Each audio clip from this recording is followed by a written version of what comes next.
નમસ્કાર, આપ જોઈ રહ્યા છો spark today news. Ward number 12 news Manjalpur વિસ્તારમાં આવેલ માતૃકા રેસિડેન્સીના રહીશોનો કોર્પોરેશન પર આક્રોશ. અવારનવાર વોર્ડ ઓફિસર અને કોર્પોરેશનને રજૂઆત કરવા છતાં આ વિસ્તારમાં સમસ્યાનું નિરાકરણ લાવવામાં નથી આવતું. થોડોક વરસાદ પડે એટલે રોડ પર પાણી ભરાઈ જાય અને હજુ સુધી આ સમસ્યાનું નિરાકરણ નથી આવ્યું. વિસ્તારના કાઉન્સિલરોને પણ રજૂઆત કરી છે, તેમ છતાં પણ કોઈ પણ કાઉન્સિલર ત્યાંની મુલાકાત લેવા પણ નથી આવ્યું.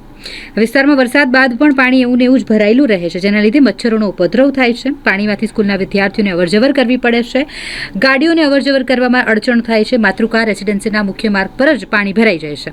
આજુબાજુમાં ઝાડીઓ પણ એટલી બધી વધી ગઈ છે, તેમ છતાં કોર્પોરેશન દ્વારા આ મામલે કોઈ પણ પ્રકારનું ધ્યાન આપવામાં નથી આવતું. તંત્ર અને વોર્ડ નંબર 12ના અધિકારીઓને રહીશો દ્વારા સૂચન કરવામાં આવે છે કે વહેલામાં વહેલી તકે આ સમસ્યાનું હલ કરે, કારણ કે તેઓ હવે ત્રસ્ત થઈ ગયા છે અને રોગચાળો ફાટી નીકળે તેવી પણ ભીતિ સેવાઈ રહી છે. નમસ્કાર, હું દીક્ષિતા પવાર બોલું છું.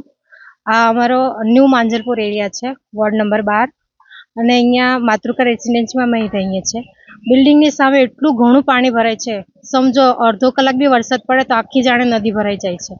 અને અહીંયાથી આવવાનું જવાનું અમારું બંધ થઈ જાય છે. ગાડી 4 વ્હીલર છે, 2 વ્હીલર છે, જાય તો એમાં બધું પાણી ભરાઈ જાય છે, બંધ થઈ જાય છે ગાડીઓ પણ અહીંયા.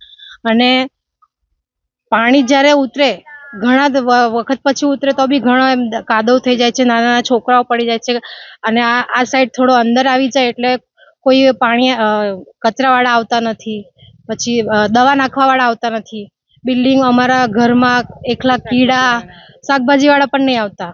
ઘરમાં બી કીડા આવે છે, માખીઓ ઘણીઓ થાય છે, ઘણા મચ્છરો થાય છે.